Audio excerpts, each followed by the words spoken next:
નમસ્કાર દર્શક મિત્રો, આપ નિહાળી રહ્યા છો તાપી મિત્ર ન્યૂઝ ચેનલ। તો હવે નિહાળીએ સમાચાર વિગતવાર। શક્તિનો મહાપર્વ નવરાત્રિનો આજે પ્રથમ દિવસ છે। આસો સુદ એકમના રોજ નવરાત્રિના પ્રથમ દિવસે માતાજીની મંગળા આરતી સવારે 7:30 કલાકે કરવામાં આવી હતી, જેમાં મોટી સંખ્યામાં માઈ ભક્તો આ મંગળા આરતીમાં જોડાયા હતા। વહેલી સવારથી માં અંબાનું મંદિર માઈ ભક્તોથી ઉભરાયું હતું। લાંબી લાંબી લાઈનો અને રેલિંગોમાં ભક્તો ઊભા જોવા મળ્યા હતા। તલોદ પાલિકા વિસ્તારમાં છેલ્લા કેટલાક સમયથી રેલવે ઓવરબ્રિજની કામગીરી ચાલી રહી છે, પરંતુ સર્વિસ રોડના અભાવે સ્થાનિક વાહન ચાલકો અને રાહદારીઓને હાલાકી ભોગવવી પડતી હતી, જે અંગે પ્રાંતિજ તલોદના ધારાસભ્યએ રેલવે ઓવરબ્રિજની આજુબાજુ નવીન સર્વિસ રોડ બનાવવા ગુજરાત શહેરી વિકાસ કંપની લિમિટેડમાં રજૂઆત કરી હતી, જે અંગે જીયુડીસી વિભાગે ઓવરબ્રિજની આજુબાજુનો સર્વિસ રોડ બનાવવા જાણ કરતા આગામી દિવસોમાં સર્વિસ રોડ બનાવવાની કામગીરી હાથ ધરવામાં આવશે। હિંમતનગરના ટાવર રોડ ઉપર નાગરિક બેંકની બાજુમાં એક જ્વેલર્સની દુકાનના શુભારંભ પ્રસંગે જાહેર માર્ગ પર જ્વેલર્સના સંચાલકોએ મંડપ બાંધી દીધો હતો। ત્યારબાદ ટ્રાફિકમાં અડચણ અને અવરજવર પર અસર થતાં સમાચાર પ્રસિદ્ધ થયા બાદ પાલિકા તંત્ર એક્શનમાં આવ્યો હતો। સ્થળ પર પાલિકાના ચીફ ઓફિસર સહિત વિભાગના અધિકારીઓ આવી ગયા હતા અને કાર્યવાહી હાથ ધરી હતી। મંડપની લોખંડની એંગલો હટાવી હતી અને દંડનીય કાર્યવાહી હાથ ધરી હતી।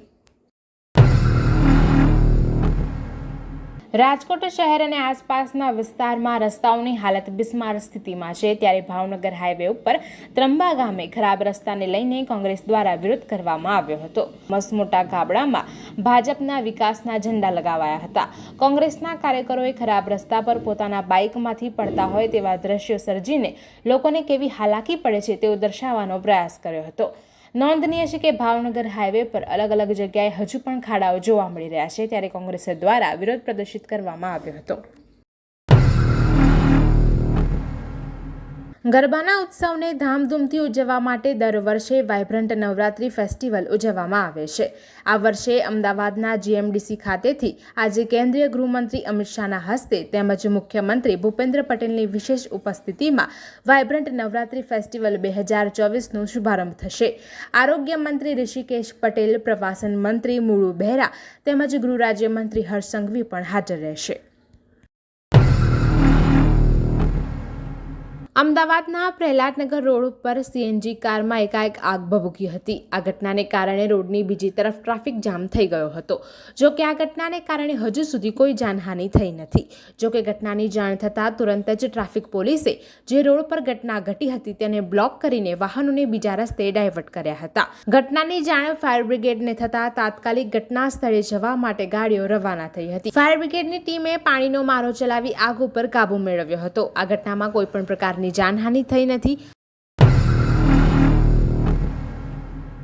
ફતેપુરા મંગલેશ્વર જાપા રોડ પર વડ ધરાશય થતાં 4 થી 5 જણાની ઈજા થઈ હતી। ફાયર બ્રિગેડ પહોંચે તે પહેલા સ્થાનિક યુવકોએ તમામને બહાર કાઢ્યા હતા। મંગલેશ્વર જાપા મેઇન રોડ પર વડનું એક જૂનું વૃક્ષ ધરાશય થતાં સ્કૂટર પર જઈ રહેલી એક મહિલા સહિત 4 થી 5 જણા દબાતા નાસભાગ મચી હતી। બનાવની જાણ ફાયર બ્રિગેડને કરવામાં આવી હતી, પરંતુ તેઓ આવે તે પહેલા સ્થાનિક યુવકો કામે લાગ્યા હતા અને દબાયેલા લોકોને બહાર કાઢ્યા હતા। આ પૈકી એક મહિલાને વધુ ઈજા થઈ હોવાની અને બાકીનાને સામાન્ય ઈજા થઈ હોવાનું પ્રાથમિક તબક્કે જાણવા મળ્યું છે। બનાવને પગલે બંને બાજુએ ટ્રાફિક જામ થઈ ગયો હતો, જેને કારણે એમ્બ્યુલન્સને આવતા પણ મુશ્કેલી પડી હતી। સ્થાનિક રહીશોએ કોર્પોરેશનની બેદરકારીને કારણે બનાવ બન્યો હોવાના આક્ષેપ કરતા વડ ગમે ત્યારે તૂટી પડે તેમ લાગતા અમે કમાટીબાગના ગાર્ડન શાખામાં જે રજૂઆત કરી હતી, પરંતુ તેમને ઝાડ કાપવામાં વિલંબ કરતા આ બનાવ બન્યો હતો તેવા આક્ષેપ કર્યા હતા। નવરાત્રિના પહેલા દિવસે જ પાવાગઢમાં માઈ ભક્તોની લાંબી કતારો જોવા મળી હતી। નવરાત્રિને અનુલક્ષીને વહેલી સવારના 4 વાગ્યાથી જ મંદિરના દ્વાર ખુલી ગયા હતા। ભક્તોનો ઉત્સાહ પણ એટલો હતો કે આગલી રાતથી જ સૌ કોઈ પાવાગઢ પહોંચી ગયો હતો। નિજ મંદિરથી દાદર સુધી ભક્તોનું માનવ મહેરામણ જોઈ શકાતું હતું।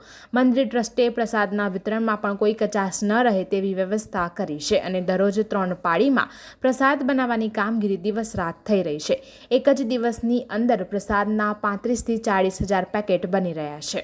શ્રદ્ધાળુઓ માટે મંદિર પ્રશાસન, પોલીસ વિભાગ અને તંત્ર દ્વારા યોગ્ય વ્યવસ્થા પણ કરવામાં આવી છે. માછીથી ખાનગી વાહન બંધ કરાવવામાં આવ્યા છે તેમજ ભક્તો માટે 50 જેટલી એસટી બસની સુવિધા ઊભી કરવામાં આવી છે. ગોડાદરા વિસ્તારમાં સિનેમા રોડ પાસે જલારામ સોસાયટીની બાજુમાં ગુજરાત ગેસ કંપની દ્વારા ખોદકામ કરવામાં આવી રહ્યું હતું.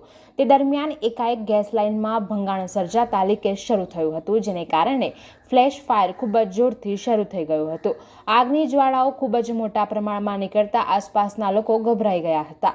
મહત્વની બાબત એ હતી કે ગેસ લાઇનમાં જ્યાં લીકેજ થયું હતું તેની નજીક જ ડીજીવીસીએલનું ટ્રાન્સફોર્મર હતું અને ફ્લેશ ફાયર ટ્રાન્સફોર્મર સુધી પહોંચતા ત્યાં પણ આગ લાગી હતી, જેને કારણે લોકોમાં ડરનો માહોલ જોવા મળ્યો હતો. તાત્કાલિક અસરથી ફાયર વિભાગ, જીઈબી અને પોલીસ વિભાગના અધિકારીઓ ઘટના સ્થળ પર પહોંચ્યા હતા. રાજ્યમાં હવે નવરાત્રિનો પર્વ શરૂ થઈ રહ્યો છે, ત્યારે ગઈકાલે સાંજે તાપી જિલ્લાના મુખ્ય મથક વ્યારા ખાતે મેઘરાજાએ ફરી વરસાદ વરસાવ્યો છે. જો કે ખેલૈયાઓમાં હવે નવરાત્રિના આગલા દિવસે જ વરસાદ વરસતા તેઓ પણ ચિંતામાં મુકાયા છે. હવામાન વિભાગે નવરાત્રિ દરમિયાન રાજ્યમાં વરસાદ વરસી શકે છે તેવી આગાહી કરવામાં આવી હતી. જો કે નવરાત્રિના એક દિવસ પહેલા વરસાદ વરસતા ગરબા આયોજકો ચિંતામાં મુકાયા છે. દર્શક મિત્રો, આ હતા અત્યાર સુધીના સમાચાર. આવા જ મહત્વના સમાચાર નિહાળવા જોતા રહો તાપી મિત્ર ન્યૂઝ ચેનલ અને હા, સબસ્ક્રાઇબ કરવાનું ભૂલશો નહીં.